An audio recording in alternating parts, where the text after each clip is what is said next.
Hi, welcome to the Diablo podcast. We are online at diabloincgamers.com. I'm the host Flux. I'm joined on this show by Neinball Hey everybody. and by Neinball. Hi everybody. Yeah, that was good. Xanth had a bad accent last time. We had a third guest, but he wasn't able to make our scheduled recording time, and I'm going to be traveling some next week, so it's now or never, and we chose now. We're going to cover itemization patch that's coming real soon, right? Uh, Or maybe not. Next week. And some other details we heard lately about Diablo 3 ladders and some itemization changes we would like to see in the game, and some stuff about the console and how it's been changing, and how I'm going to actually get to play the console in a couple of weeks. And I have a whole little rant about Paragon levels and Magic Font we may or may not get to. But first of all, what have you been playing, Nine Ball, and are you enjoying V108? Yeah, I've actually been enjoying it a lot. At least, I've always played it more with friends, and so getting a lot of those bonuses so far to actually, making multiplayer a lot more worthwhile has made it a lot more interesting. Just ridiculous amounts of experience that you can get nowadays. I Are you playing with your friends, or are you doing public games some? I mainly just play with my friends. I don't really do the public games much at all, if ever. I Yeah, think I did yeah, it they're once for an achievement, and that was about it. they're dirty, right? Yes, they're dirty, dirty, icky. But I think since the last podcast, I've actually finally managed to get all the classes to 60, and then after going through and accomplishing that, now I've been playing nothing but hardcore. So You've joined the Borg, huh? yes, I've joined. And actually, surprisingly enough, it was the Mrs. Cat. She went through and wanted to start playing Diablo, and so we both just started up hardcore characters, and we've been enjoying the trip through so far. Yeah, it's a lot of fun until it comes to a sudden end. But Yeah. how far have you gotten? My highest character at the moment is 49, and I'm almost done with Act 3 on Nightmare. That ties in nicely to the rant I have saved for later, so we'll save that. The whole once you hit level 50, things become like actually much more difficult than they are in Inferno, oddly enough. But anyway, good luck with that. Yeah, so far, so good. I've definitely been leveraging the auction house in order to make sure that I'm, prepared for what's coming next. But yeah, even just like far more interesting than playing on softcore because you'll get like just a pack of regular mobs and there's like a little thing that triggers in the back of your head. Oh, that is a lot of enemies. It's like when they have like the not the bees in Act Two, but just like the swarms of flies, they hit ridiculously hard. And so when you see a lot of them appear on the screen, you're like, okay, need to focus in. So you haven't been relentlessly farming Act 1 with an Inferno character lately. No, it's like most of my friends still play softcore, so when they're on, I will hop on and play with them some. But most of my time so far has been spent, leveling up my hardcore character. But yeah, I think since the patch, I've gained maybe, well, I mean, only like 3 or 4 Paragon levels, so I'm in the high 60s now. I think like 67 on my And monk. and what class is your main? My monk. Yeah. Are you doing Sweeping Wind or For Whom the Bell Tolls? I've been doing the sweeping wind cyclone strike because it's like I have 2 friends that play CM wizards and a couple rend barbs and one of the firebat build witch doctors. So it really is they stand there and then I bring everything in so it dies really quickly. I've played pretty much nothing but my hardcore monk of late, and he's basically doing that build. And I think he's 60, no, 55 Paragon now, something like that, mid 50s. Hmm. Didn't you This is just hardcore. didn't you just lose a monk? I had a 61 die about a month ago. Hmm. As I've been going through the 50s and the 40s with this guy, I was realizing it was slower. I'm like, it feels slower than last time. And then I realized, oh yeah, last time I was doing my monk from like 30 to 50 during anniversary week. So we Yeah. had that permanent experience buff. So that's why it seemed so much quicker last time with the first monk. I'm like, that's why.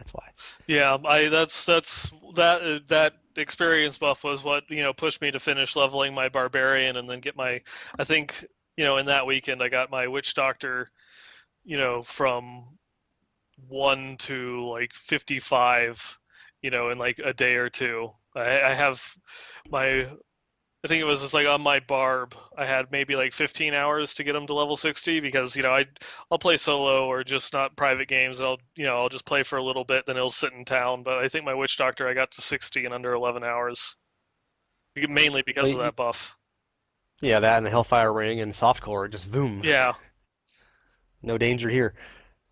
and a reduced requirement Inferno quality items, which are quite handy. Oh yes. Once you get there, around that level 50-ish area, I don't have too much money on my hardcore character, but I've been seeing, it's like now I can go out and buy like a 700 DPS weapon and just, I probably should just like drop all of my money on one of those just so I can, finish cutting through hardcore. But that is on at least on my characters on softcore, I'd have, like a minus 18 or whatever level reduction weapon just sitting there. So as soon as I hit 45 or whatever, it's just bam, 700 DPS weapon, nothing can stop you.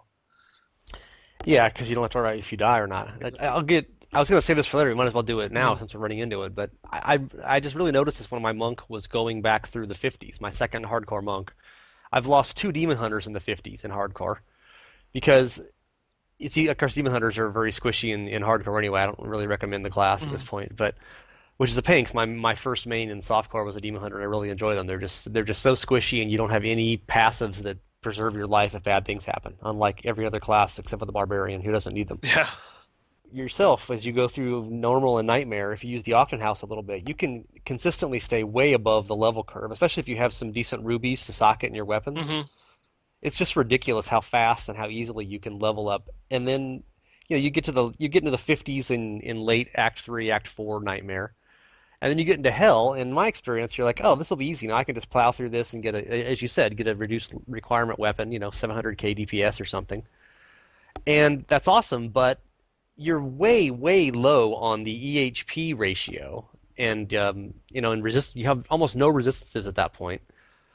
And you don't have like any life leech, you don't have any crits, you're not proccing much, or very little crit, 10% crit or something. Mm-hmm. And there's usually a couple of really useful skills in the 55 to 60 range. And it really feels to me like it's much more difficult. I mean, it's not really difficult, but it's definitely much more dangerous when you first get into hell. If you're trying to still zoom, I mean, you do Nightmare on MP10 with no problem, really. And you get to hell, and it's like, okay, it's still pretty easy, and yet suddenly you've got, 25,000 hit points, and monsters are hitting you for 8,000 damage sometimes. And it's like, okay, this could be very dangerous when I'm hardcore. And I never noticed that in softcore in the past, because once you get that big weapon, you don't, if you die every now and then, who cares? You just keep blasting through stuff you can kill really quickly. But your character is squishy, and it can be. My monk almost died, very nearly died. He had more problems in hell than he's had in Inferno for 50 levels of Paragon, basically. Mm-hmm. So be careful when you're at 40 million. Something to look forward to. And I noticed that, when I was leveling up my barbarian, because his gear was, really crappy, but then I had like an 800 DPS one-hander that I gave to him in order to go through and power through stuff. And I wasn't having any problems because I was able to one-shot stuff. And then a couple of my friends were finishing off some of their characters to get to 60, some alts that they were playing. And I went and hopped in with them. And my barbarian only had like 10,000 life in Act 3 Hell, and they all had like 20,000 or whatever because I wasn't really worrying about the rest of his armor and such. And so we were going and cutting through, and if anything took more than like 2 or 3 hits to kill, I was dead because I'd get two-shotted. And so it made it pretty frustrating, when we were playing through that. And I actually had to stop at one point just to go into the auction house and throw like 8,000 more HP on my barb just to keep up and playing. I guess it's that mentality and mindset when you're able to two-shot everything or one-shot everything, you feel that, oh, this is easy, until you get surrounded and things start getting painful. Which doesn't matter in softcore, but is Yep. obviously a problem A otherwise. big problem in hardcore. Hell, like MP3, is much harder than Nightmare MP10 in terms of you possibly getting killed. So, and obviously Hell Belial is kind of the big point you really got to watch the hell out for. Yeah, that's one thing. When you're going in and doing boss fights, it's like, I'll be fine. But when you click that, you're like right there in front of the main gates of the Imperial Palace. It's just kind of like, I don't know if I want to. It's just that so far, I've only done it on normal and nightmare, but it definitely was like one of those. How much is he gonna hit me for? And then I got in there. It's like, oh, he only hit me for a fifth of my health. I'm fine. Yeah, it's worse on Hell. My Hmm. Demon Hunter got basically one-shotted with like 30k hit points. My last one I was going through with. So, Ouch. respec, respec your skills a little to something with some more survival, put an amethyst in your hat, take Yeah. it seriously. Because you really hate to spend, 15 or 20 or 40 hours getting to that point and then it's all gone because you had 1 minute of carelessness because you really just want to get to 60 and nothing else matters until then. Hmm. So you have not been doing endless. I was going to ask if you're missing Act 3 yet, but you have not been doing endless Act 1 runs. What was it like going back to Act 3 while leveling up? You're like, oh, I remember this I place. remember this place and I'm sick of it. Sick of it already. Yes, that's probably like the portions of the run so far that is just kind of like I would just want to get through this because it really is. I would be happy to really never have to see Act 3 ever again. I guess to put this in context for someone who might not know, is that Act 3 was the place to farm from like 101 through 107, especially the last few months. That's all anybody did was that over and over again. And 108 changed the monster density, and now Act 1 is probably the best place to farm, at least in terms of experience. Yeah, And Act 2 is not terrible. So and if with people are just really sick of Act 3 and don't want to go back to it. And the other nice thing about going through with like the monster density changes and the experience and the multiplayer bonuses is that you actually it makes it a lot more effective to play at the higher monster powers just because of they made it to where the experience is now like a multiplicative on top of one another, all the bonuses that you get.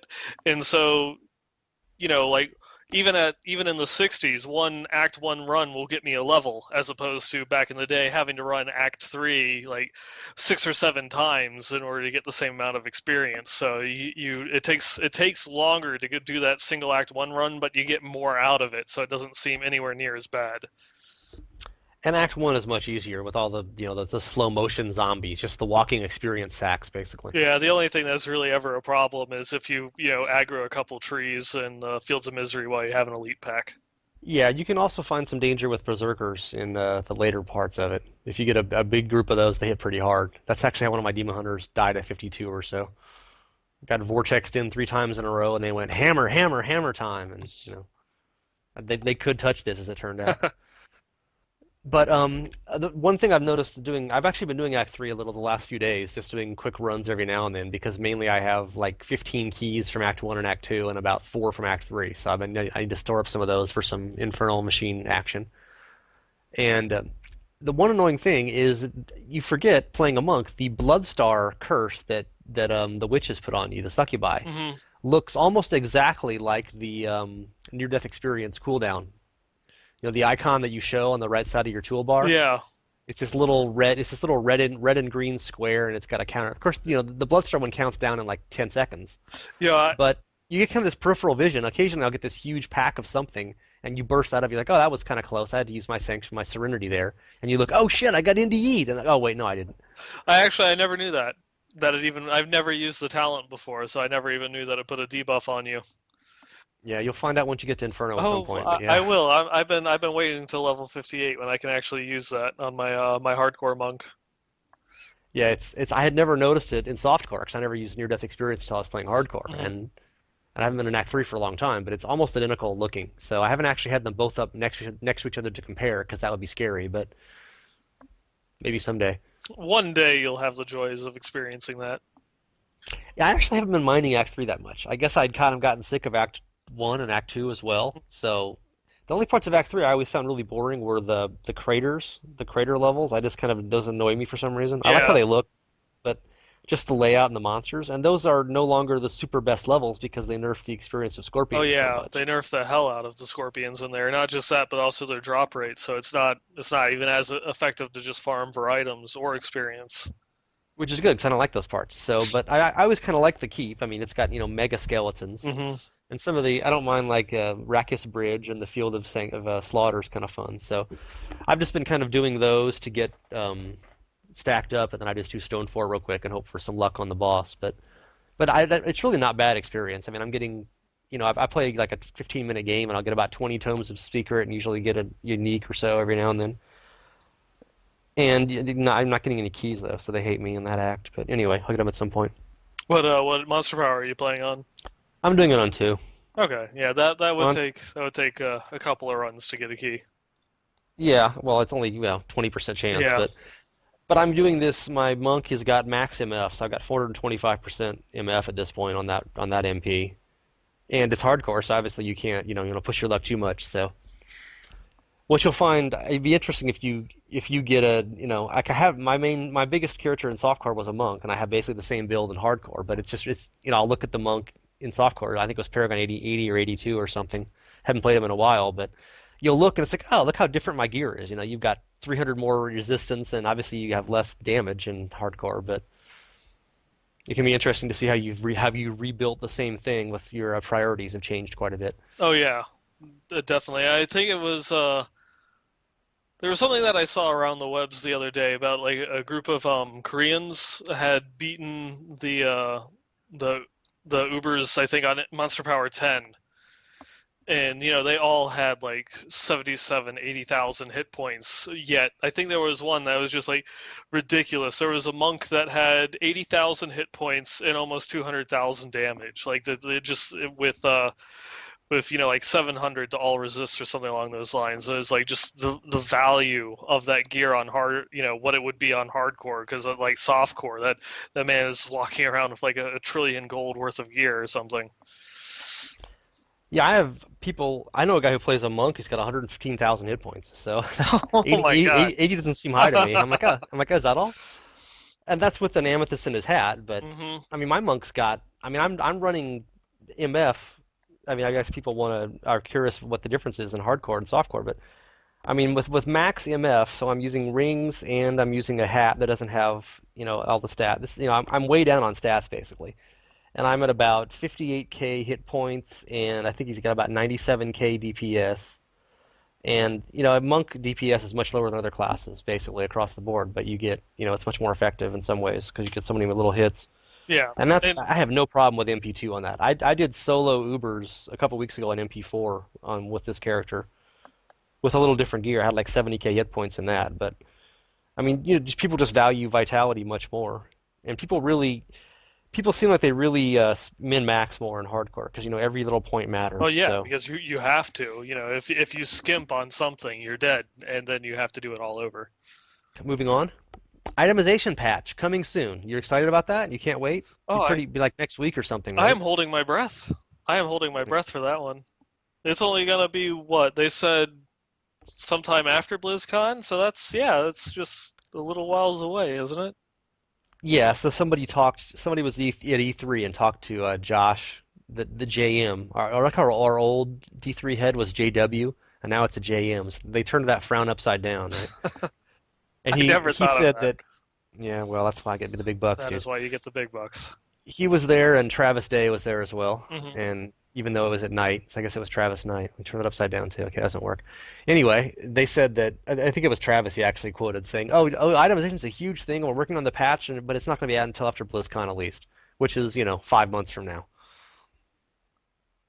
And of course, that doesn't mean BlizzCon is what, like the 8th to the 10th or something of November, early November. Yeah, I think it's like the 8th and the ninth. Yeah. But that doesn't mean we're going to see itemization patch on the 12th. It's just going to be Oh no. I'm thinking like early next year probably. God knows. Yeah, because if it waits too much beyond that point, Blizzard does. Most of the company goes on vacation for like the last 2 weeks in December, so they're not going to push something really big much past like the first week in December. If it does, And we know if it's not, then they'll wait till January. and JM is still leading the whole Diablo 3 console thing, and that's not coming out until September. hmm And then everyone's assuming we're going to see Diablo 3 expansion debuting at BlizzCon, which is in November. So we have no idea how they've got the team divided up into what their priorities are and what everyone else is working on. Yeah, But I mean, I would assume that there's a medium-sized team working on the console and a larger team working on the expansion, and a janitor and two night clerks and a community manager working on the Diablo 3 itemization patch. yeah. I think as far as the itemization patch goes, is they could have the same team working on that, because that could be something just them getting ready, and that's going to be part of the expansion. Or not, I wouldn't say that they're going to wait on the itemization patch until the expansion comes out, but there's no, if they're going to be making massive changes to the itemization system inside Diablo 3, there's no reason to have them making it for the core product and then a separate team doing the same thing for the expansion. It's just better to have one team working on it, getting it out for Diablo 3, and then after they have that refined, then switch gears and see what new little, quirks or whatever they're going to add in for the expansion itself. And it's got to be weird to work on it because, you know, like they're doing half of it for the patch and half of it for the expansion. But I mean, the expansion's going to make massive major changes. Yeah, I mean, we gotta assume there's going to be a whole other tier of gear, like level 64 equipment. yeah, and they I remember, I don't know if this is going to hold true because they change what they want to do, but I remember at one point Jay Wilson saying that he didn't think that they were going to raise the level cap in the expansion or a future expansion.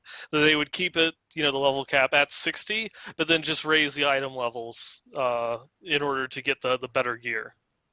Do you think we'll get more paragons?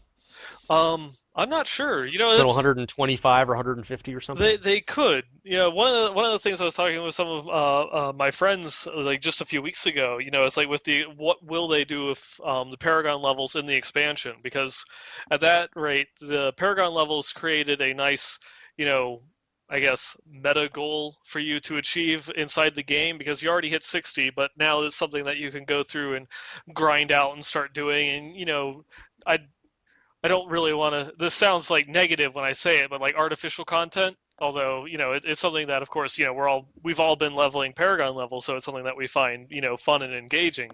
But if they leave the Paragon cap at 100 in the expansion, then all of that content of leveling from 0 to 100 has already been done. you know, will they raise the level cap, or will it be that in order to roll your character over into an expansion character, will they remove all of your Paragon levels and force you to do it all over again? I think that would be unpopular. That would be very unpopular. It would also be very weird if they raised the level cap and the Paragon. So suddenly you're level 60 and Paragon 50. Now suddenly level cap is 70. So what are your next 10 levels? Yeah, is that going to go into the Paragon system, or will that be put on hold? It does make a very weird dynamic of what is it that they're going to do with this system going into the expansion. And of course, I'm sure it's probably going to be something they won't talk about, until they have a solid answer. So even if they announce the expansion at BlizzCon, unless they have a solid goal in mind already of how they want to handle it, we probably won't even get any information then until we get closer into the beta, which is like It's 2 years away or whatever. cross your fingers. It's going to be weird because they're going to add another act, obviously, in the expansion. And I was trying to think how that happened in Diablo 2. I mean, there were only four acts, and then there was a fifth act, so that obviously changed up your leveling gain. So, instead of being level 25 when you finished normal, you were level 30 or whatever in Diablo 2. Yeah. But then of course you have to change it so that when you get to Nightmare Act 1 at level 30 instead of 25, it's still kind of a challenge. But I don't even know if they worry about that so much. I mean, do they have to scale everything up a little bit to compensate for that in Diablo 3? Or are they just planning on you'll still hit level 60 in Nightmare now or something, or I guess they just don't. It seems like hell is like this forgotten time now. It almost doesn't matter. Yeah. People were talking in the past about they should really just dump one of the difficulty levels because then Inferno is essentially the fourth difficulty level and you just repeat the same content. Yeah. And I was like, well, how could you space out 1 to 60? Because you can't get to Inferno at level 55 or something. That just wouldn't be possible. Oh no, you have to be 60 in order to do it. Just But because. what if you have five acts? So now could they rebalance everything across five acts and you would go, 1 to 35 in normal and 35 to 60 in Nightmare and then you're just, hey, we're in Inferno now.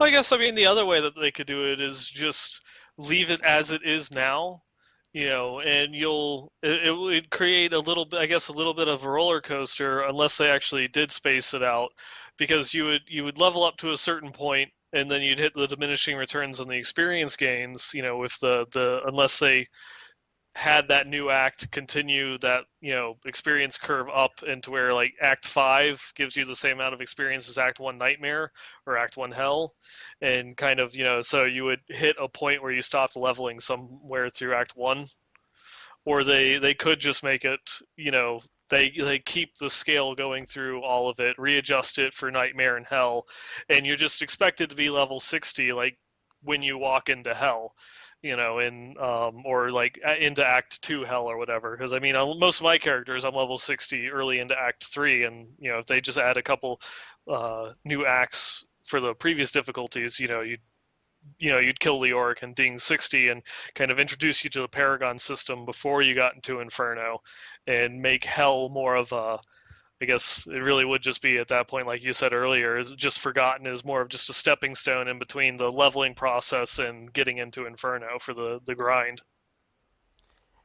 Hell can be fun on 60 if you've got gear, because you can just, immediately crank your MP and just start destroying stuff and get really good. I mean, I recall one of my softcore characters, I think he was Paragon 7 or 8 before I got to Inferno, just because I did all of Hell in MP10 and it was just racking up experience.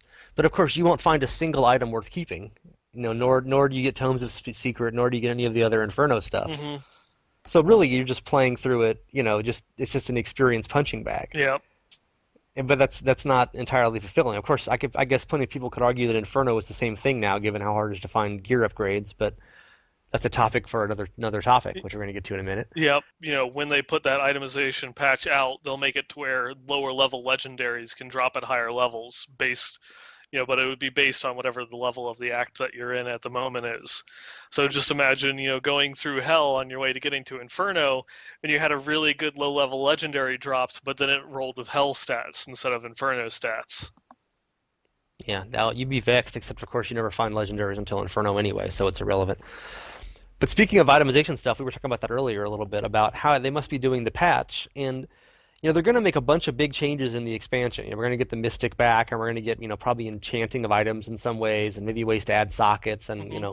people have speculated we're going to get charms, we're going to get the talisman, all this kind of stuff. Yeah, I'm really interested to see what they would want, what they have in store with the talisman and charms, because originally, before the beta, that was going to be something where we could, further modify our character outside of the gear slots that were given, but they scrapped it because they felt it was just like a different way of gymming or whatever, and that it was like it was the same exact thing, just a different equipment slot that you were putting things into, and whether they found something more in depth than that, or if they're actually just going to give us that as another way of gearing our character and such. Whatever they do in the expansion, obviously we don't know yet. We can always speculate about many things that were going to be in Diablo 3 and got shelved at some point, Hmm. much as you just said. But whatever is the case, I can't see that it's not going to completely upset the current economy. I mean, there's going to be whole new levels of gear, so Oh, everything you have now is going to be devalued greatly. there's no way around that. No. And much of the speculation is they have to do that in an expansion, and they can't do that in an itemization patch because otherwise everybody's paid real money for their gear and has spent so long building their character, suddenly it's all worthless. There would be like massive outrage. Whereas if you do it in an expansion, it's like a World of Warcraft thing, and it's kind of optional. Hmm. If you don't want all your gear to become useless, don't play the expansion. You can still have good stuff in this. But at least it's an optional sort of thing, and if you buy the expansion, obviously there's any major changes, and you're sort of expecting that. Hmm. But that makes it tricky with the itemization patch that they're going to do before the expansion, at least in theory, is that we all assume that's going to make big changes, but it can't make massive changes because those have to wait for the expansion. So there's sort of this weird, half and half thing where they got to change a bunch of stuff and get us ready for the expansion and keep the game fun, but not so much that it upsets all the apple carts and spills and steals all their thunder from the X pack.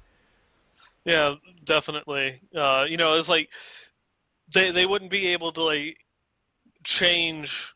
Everyone valuing crit and crit damage, and then a little bit of attack speed and average damage after that. But I guess some of the things that they could do is just introduce new types of ways of upping your damage or things of that nature in the expansion. Or even, I mean, they could do it and just make it build on top of what they already have, and say in the expansion, items will now drop with say life steal on rings and amulets instead of just life on hit. Little things like that to just improve upon what already exists. So speaking of console is a big thing that people are talking about, and even people who aren't really planning on playing it, like myself, are really curious how they change the economy and how they make it work. There's no auction house in the console, and of course you can. It's kind of I don't know if they factor in duping because you can just back up your character on a memory stick and then give all your stuff to your friend and then restore them, right? So Yeah. I mean, obviously maybe it's to some level they're like, well, everyone's going to be duping their ass off, so we don't need to worry about quite the same quality of gear.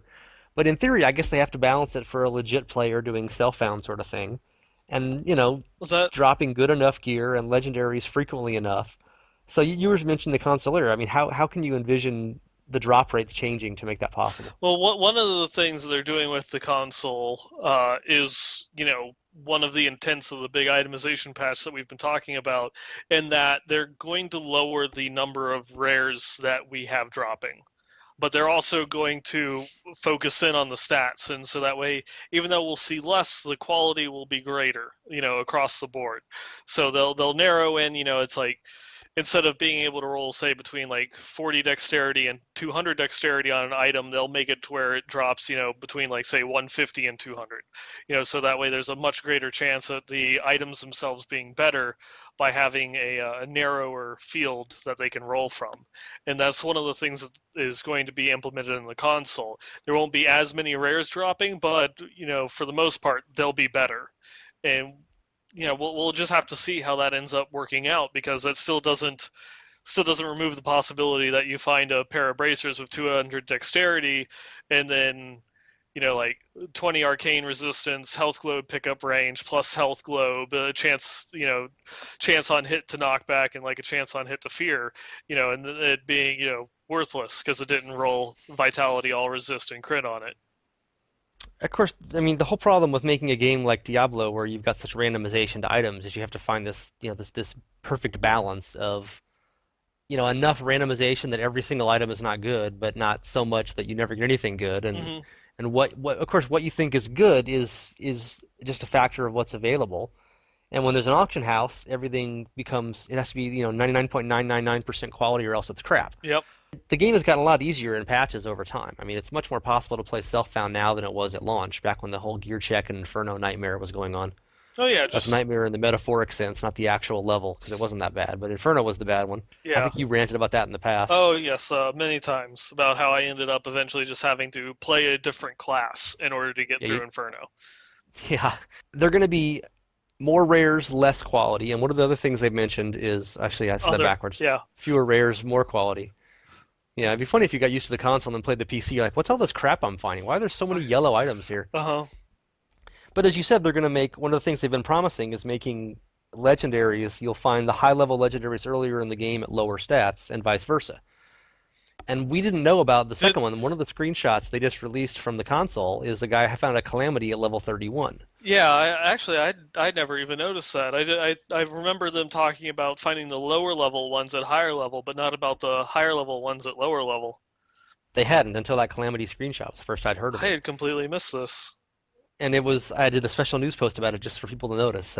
But yeah, it's a calamity, and it's they shows the comparison, and it's at level 31, and it's basically a calamity with the stats scaled down. It's got the crit, it's got the IAS, it's got the percent chance to God, what's the skill? If only I'd prepared for this. Anyway, it's got a percent chance to proc targeted for death, whatever that skill is called, the The Demon Hunter Marked for one. Death. Yeah, marked for death, and it's got all the same stats. They're just much lower numbers. And that's kind of cool. But then again, Calamity currently is a level 63 that you only find in Inferno, and it's the best quality one-handed crossbow in the game. And this one the guy's got in the screenshot is not even close to as good as the crappy blue one he's using already. Yeah, So I found the article now and I'm looking at it, and it's like, yeah, that is pretty shitty. yeah, so what's the point in scaling down a Calamity? And it's what? It's like a quarter less DPS than just some blue thing that doesn't even have a socket in it. I mean, it's like awful. Yeah. Like why would you? That's the whole people complaint that people have now about legendaries is that you find them and they're not any good. And here apparently they're carrying that over to level 30 as well. But Well, it's like it just when I've been leveling my hardcore character, the first legendary I found was useless because it was a weapon without a socket.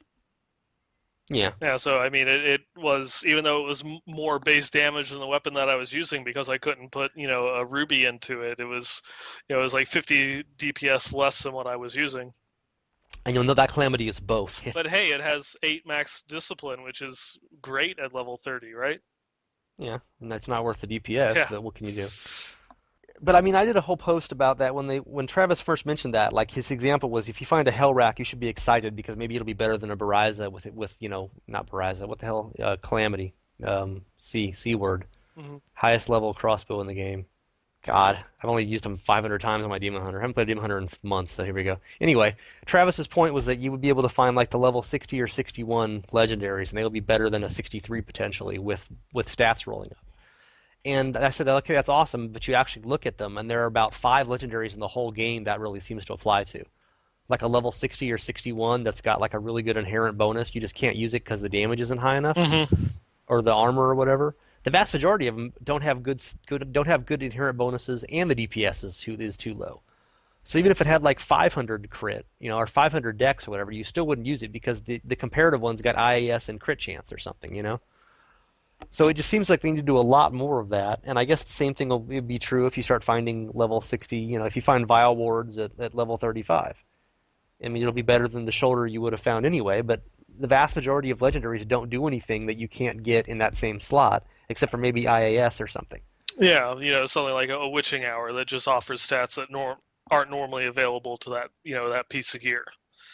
Which is awesome, but it's Hmm. fairly limited. And then, I mean, a witching hour at level 25 would be nice, but I mean, if it's scaled down, it's giving you what? It'll give you 2% attack speed and 10% crit damage, Yeah, and which is nothing what at they've that talked level. about. Yeah. Yeah, one of the things Travis talked about on that live stream was the guy found a legendary, and it was like shoulders or bracers that had like 2% IAS, and he was level 15 or something. It's like, okay, that's kind of cool, but that makes like no noticeable difference to your character. And his point was that a lot of the low level legendaries or uniques they called them in Diablo 2 immediately made a big difference. Like, oh, this is awesome. This is totally changing my character build for the next 20 levels or 15 levels. Yeah. And you don't get that yet in Diablo 3, although they keep saying they're going to improve that. And if you start finding all the legendaries at lower levels, that's still not going to change that in most cases. I mean, a few things will make a big difference, but Yeah. and then I wonder if you'll just be bitter because couldn't I have waited and found this at 60 when it would have been awesome instead of finding it at 52 when it's going to be crap in 4 levels? Or like the screenshot I saw of someone found like a quadfecta intelligence ring in hell. So it was like item level like 52. It was like perfect stats, but they were all, for a level 52 item, so they were garbage. That's actually kind of valuable in hardcore. As you go up in the levels, there's people selling things for multi millions for level 40 and 50 and stuff, just for those last 10 levels of carry through. But one other topic we've been talking. One of the blues posted a whole thing saying, "What are your ideas for Diablo 3 ladders? What kind of features do you want in them? Do you want new character stuff? Do you want resets? Is it the fun of it leveling up? Is the fun about finding your own stuff? Is it just a clean economy? And did you take part in Diablo 2 ladder wipes and come to like that feature? And are you curious about it in Diablo 3? When I played Diablo 2, it pretty much, it's like I would go through and I would play for like 4 months, and then I wouldn't play for 4 months, and then I would play for 4 months. So normally, whenever I would come back, a new ladder would be out, and so I would just, it's like, well, if I'm starting over, I might as well go and play on the ladder. And but they did. Even if I would just play continuously through, I think I would stop and create a new character, just because they had a lot of good incentives for playing on the ladder because there were legendaries that would only drop in ladder, and then there were also rune words that you could only create while on a ladder character, and so that made it better, or at least more incentive that if you were creating a new character to go and play on the ladder. So as you're looking at, you can kind of relate to this, having recently begun in hardcore, which is almost like a ladder reset of sorts. Oh yeah. Would you enjoy your hardcore more if everybody else were the same level as you instead of people who had tons of high level characters already?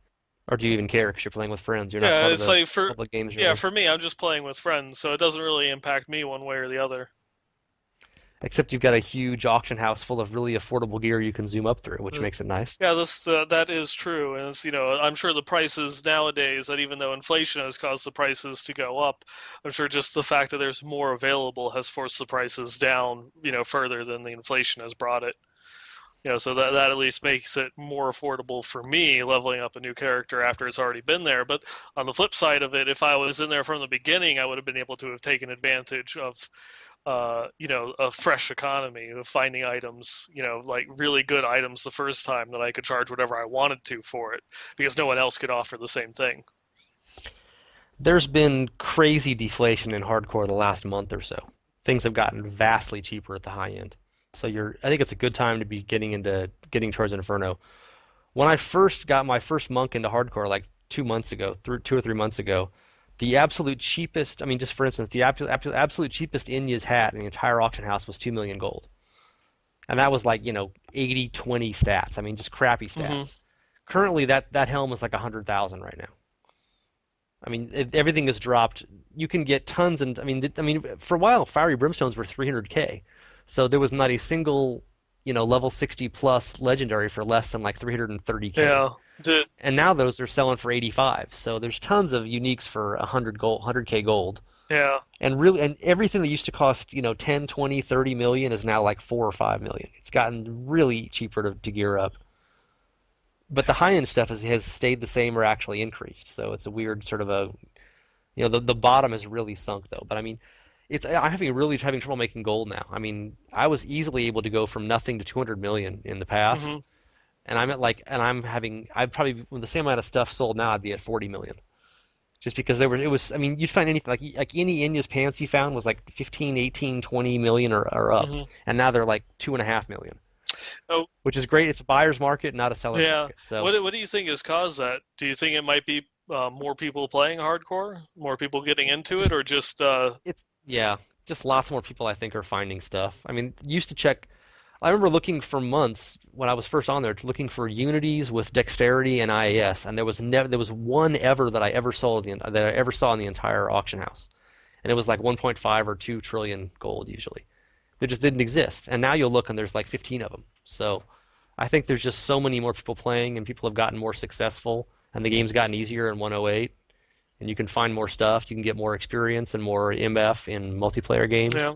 And people, there's just vastly more people playing it and finding stuff and dumping them into the auction I house. think that actually kind of goes into a point that I made a podcast, I want to say like last year, or whatever, when we were talking about the economy and such, is that just as time goes on and more people begin to play or more people gain the Paragon levels, they're going to find more items to put into the economy, which is going to make, of course, the highest end items, as there's more gold in the economy, the highest end items will go up in price, but then the regular items that you or myself might buy on a new character and such are going to be pushed down, and it's going to be more accessible to everyone just because there's more in it.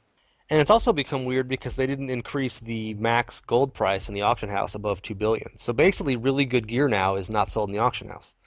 I mean, that's really the case in softcore, where the top gear is like 15 and 20 billion now. Yeah, Sorry, trillion. Yeah, billion, not trillion. And you can't sell for more than 2 billion in the auction house. So, but it's kind of the same thing has happened in hardcore. Like if you look for like the best possible, like a Mimpo with 6% crit and other good stats, they just aren't listed because they sell for more than 2 billion hmm, gold. So you have to go to third-party sites, and it's like we're back to the black market days of Diablo 2 here. Just because even without the real money auction house, it's gotten to be what it yeah. was in the old It days. was really strange when they lowered the price, like the price floor for gold in the real money auction house. So they didn't also, increase the auction limit in the softcore, gold market, because they devalued everything, by like a factor of 10. So it didn't make sense that they didn't also increase the maximum price you could list things for by a factor of 10. Here's where you make a joke about how they tried to, but the programming language wouldn't allow it, and it crashed the whole system. There we go. We Yeah, just made that joke. For anyone yeah, there you yeah. go. Bobby's eyes, Bobby's eyes. So, it's funny that people are still saying that everything bad in the game is because of the real money auction house, and they just want to cash in and stuff. You look how many problems they've had with the auction house, Yeah, and how many features still aren't there, and how the whole game crashed when 108 went up because they screwed up the auction house coding. They're not putting their full attention on the auction house. I think it's pretty obvious by how well it works that's not the case. yeah. I mean, they've even gone through and admitted that they feel the auction house itself had a negative impact on the game.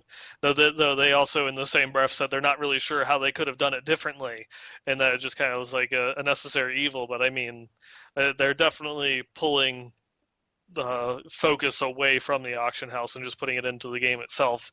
And now the auction house is just, it's there to supplement trading, but we're going to try and make the game a bit more focused on you being able to go through and get your character equipped and get through the Paragon levels and get through Inferno with the things that you find yourself. And I think like what they've done with the crafting has been really good, where all those slots, the best in slot items that you can get for those areas, like bracers and shoulders and gloves now come from crafting. And those are all buying on account, so you can't sell them. Mm-hmm. So You can't even craft them without actually going out and farming out, your own demonic essences. as people have pointed out in a lot of news things lately, the only real limiting factor on the amount of crafts you can make are demonic essences once you've got gold, Mm-hmm. because you can buy everything else. So people who are poor, the limiting aspect is the gold, and they stack up demonic essences. I actually saw this exactly happening. My previous monk, I was way over 200 million for a while before I died in hardcore. and I was completely out of demonic essences and wishing they dropped more because I had tons of gold and could buy all the other stuff. And now making the new monk, I've had to spend almost all my gold on new gear, and I've been scratching along, and I've got like 200 demonic essences stored up now, and I've crafted a bunch of them. I think I have all 4 slots in crafted items right now. But if I had, another 100 million gold, I could easily blow through every bit of it, or at least blow through all my demonic essences just to try to craft more. Hmm. So I find myself limited by how much I can find and accumulate in wealth. And I can easily imagine people who've got, 1 trillion gold. They're like, "This is bullshit. I want to buy." I would. I want. What do you think the demonic essences would sell for? I mean, I guess there's so many of them out there, people would be able to sell them cheaply. But given that that's what would someone pay for that if they had, 500 million gold and they wanted to craft a bunch? What would they pay per demonic essence? 50K? Oh, easily. Because I mean, on Easily. softcore when that crafting first came out, I mean, the fiery brimstones, they peaked in price because I think on softcore around that time that they had dropped to like under 100K, and then that crafting patch came out and they skyrocketed back up to like 200K as people went to go through and grab a ton of them in order to craft amulets. Now they're down to 5K, just a few months Yeah. later. But it definitely was there. People wanting to go through and showing that they were willing to pay 100K more, double the price of the item, in order to just go through and craft a whole shit ton of them. So if they were to become tradable, I guess at this point it wouldn't be as good because most of those people have already gone through and crafted thousands of things and gotten their items. But if they were to, say in the expansion, introduce a next level of demonic essence and then make it tradable, that would probably, eat up tons of money, and that they would be extremely valuable in the beginning. I wonder if they could limit the number, like, limit you to buying 10 per day or something, just so people couldn't immediately buy, 5,000 and just be done with it.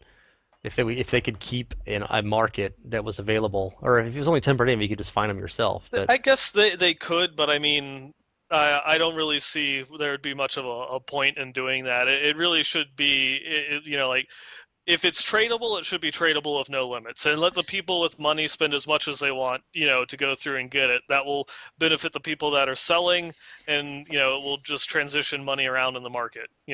But I don't really think that they should put limits on it. That doesn't really benefit anyone really. well, one of the points of discussion about why the economy is so much more fun in hardcore is because items leave the economy, Yes, and definitely. when you die, and obviously binding gear makes that different. And people have often suggested for possible changes to the auction house that you could either limit the number of times something can be sold, or else it loses quality when it's sold, or else it can gain quality if you never sell it. There's kind of multiple sides of the same coin there.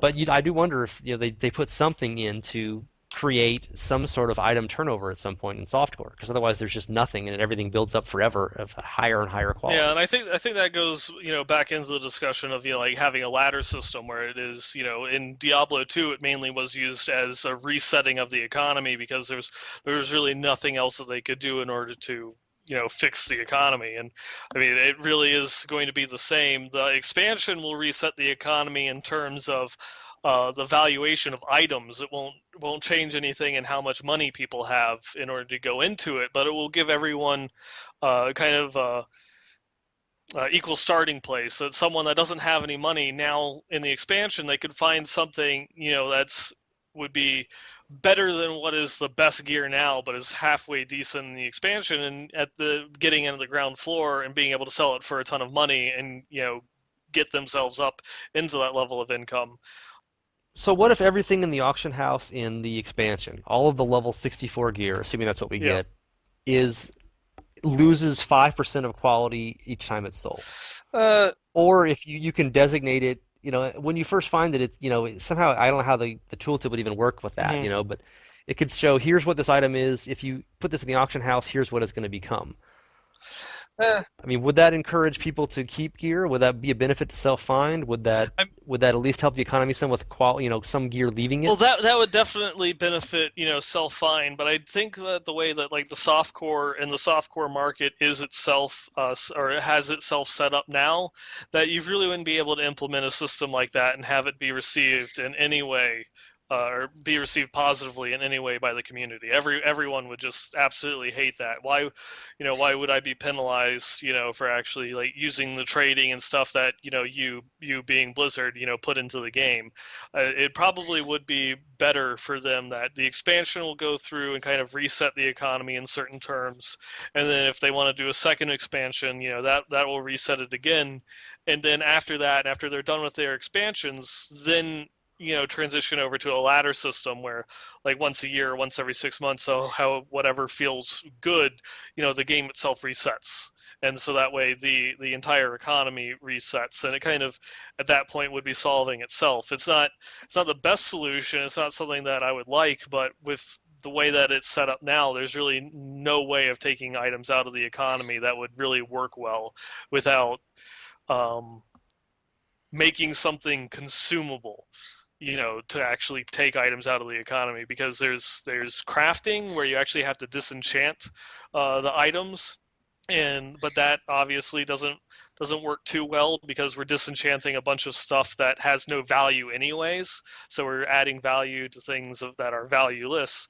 Uh, but if they made it something, I think this was like one of the things that I suggested during the beta when we had elixirs that could drop in the game that gave you like a small bonus to attack, which was, back then was your stat for all the classes that would increase your damage or it would increase your armor. If they added a way of crafting consumable items that increased some of your stats or gave you, some other type of a bonus, you know, outside of Magic Find or Gold Find, obviously, or maybe something that gave you a bonus to, your experience gains, things of that nature. That would have a constant draw of items out of the economy, as well as, gold out of the economy for having the cost to craft them. That wouldn't be just put back in another form. They would actually be permanently removed. Though that would work to a very, very limited extent if they don't also, if their itemization patch they're coming out with it, that they're going to reduce the amount of rares that drop, would also, help into that. So that way you actually have to think, do I actually want to disenchant this, or make these consumable items? Actually giving you a choice. So the Mystic comes back in the expansion, and she can do item imbues of some Mm-hmm. sort, where she can buff a current item, add another stat to it, improve it. So everything she does becomes bind on account, or everything she does becomes unsellable in the auction house, or everything she does goes away if you sell it. Any of those options work? I would be okay if they made it bind to account.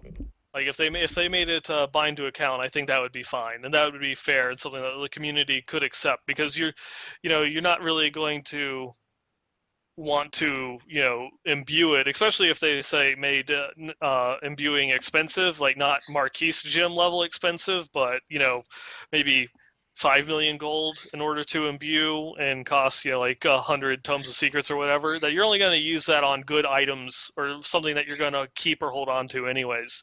And if that then makes that item bind on account, I think most people would be fine. Or if they did it where it is like the Marquise gyms, where you imbue it, it becomes BOA, but then there's also an option to unimbue it, so that way you could trade it later.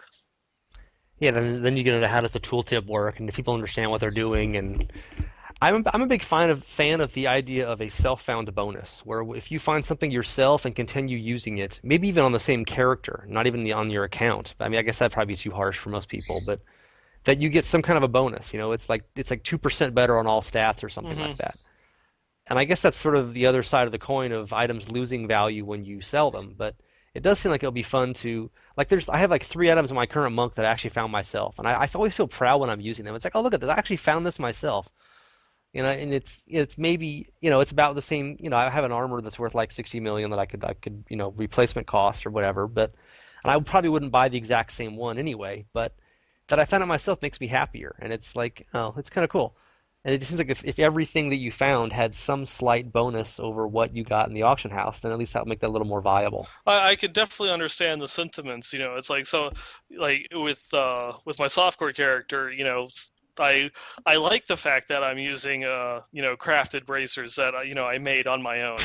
Um, or using the Natalia's boots that I have were really good rolls, and it just happened to be lightning resist on them, which is my monk, the one with everything is lightning, so that was like a perfect find for me, and I've been using those for six months or so, and it's like one of the pieces of gear that I've not changed, and I'm really proud of the fact that I found that.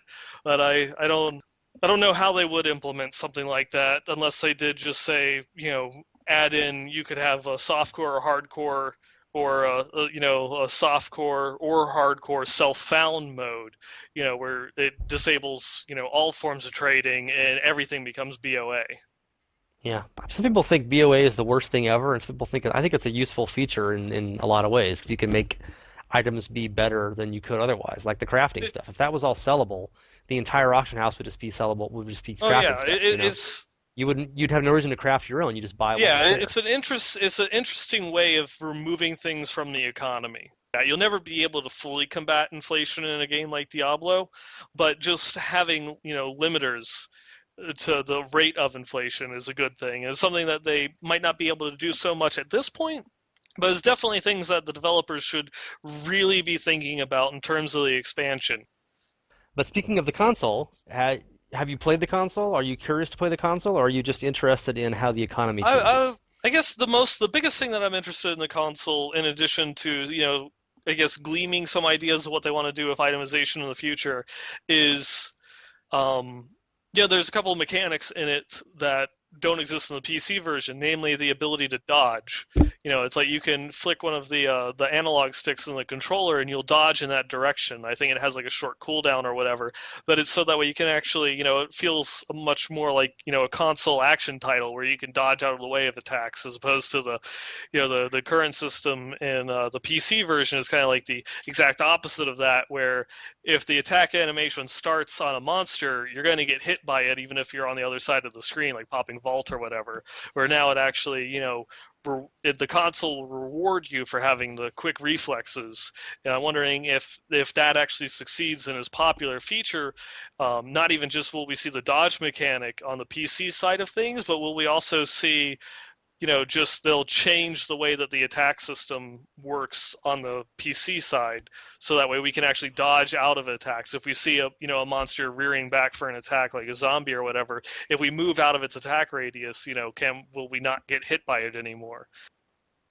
I do like that they put a feature in the console version that basically replicates the best Demon Hunter skill. Because that character was so much by far the best character in the class in the game. They had to do more things to make her less useful and less powerful, That's unique. comparatively Yes. speaking. Yeah, that's great. So maybe they can put a skill in. Maybe they could put sprint in for every character. So every class in the game can just run around dropping whirlwinds that kill everything behind you. That That would would be be. nice. That would kind of even things out a little bit there. I would not mind that.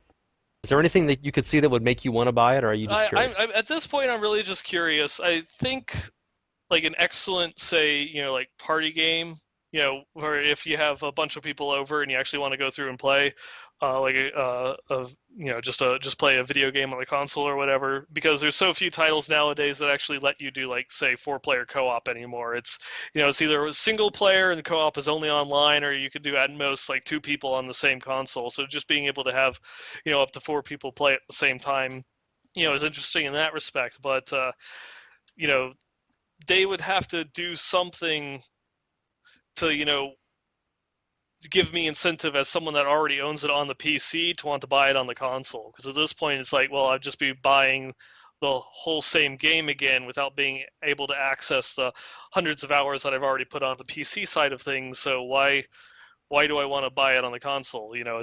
I'm not getting anything as a PC user out of it, really. Are you aware that Bobby has a new mansion and there's like five more bathrooms in it and none of them are plated in gold yet? Oh, dang, that's how selfish of me. I mean, I know you've got like a stable full of sparkle ponies from WoW, but I mean, you've got to do something to keep your money going to Blizzard on top of games you've already purchased. I mean, this is obviously an opportunity. Yeah, I guess I have to go through and change that and go out and pre-order it today. Well, I have not played the console version. I don't even have a console that would play it, but I'm actually going to get to. I've been invited along with some other fan site people to go visit Blizzard Irvine on the 28th, and we're going to be doing some console play and hopefully get to talk to the devs some about the actual game, not just the console. But in a couple of weeks, we will be doing a podcast. I suppose we'll have to, and what it was like and if it was fun and what I thought about it, etc. And apparently, you have keyboards on consoles. There's no mouse either, No. right? It's like some kind of a handle thing you hold. Yes. It's something. It's an archaic device known as a controller. Seen on Pac-Man.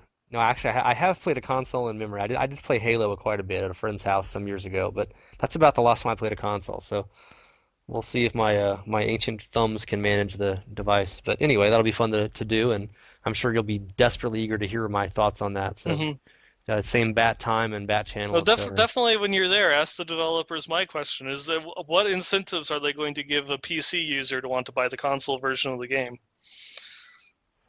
If I see Jay Wilson, which testicle should I aim my kick for? Do you have a preference?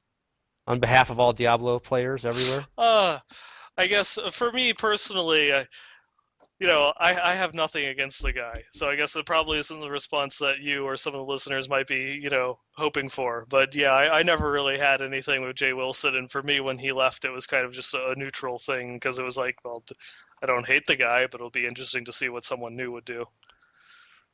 So upon which scapegoat do you heap all the blames for Diablo 3? The console, the RMEH, or Jay Wilson? Oh, that's a tough one. I don't know which one. What It's is kind of a rock, paper, scissors thing, what's the really, huh? popular one at the moment? I guess the console version is the popular one that people are hating on, isn't it? Yeah, Because it's it's the been one. the console is the fault. We've had our 13-month beta test, so the console is just to There blame we for go. So that. I guess I'll go with that one. But FJ Wilson never goes out of style, though. No? Uh, Maybe so.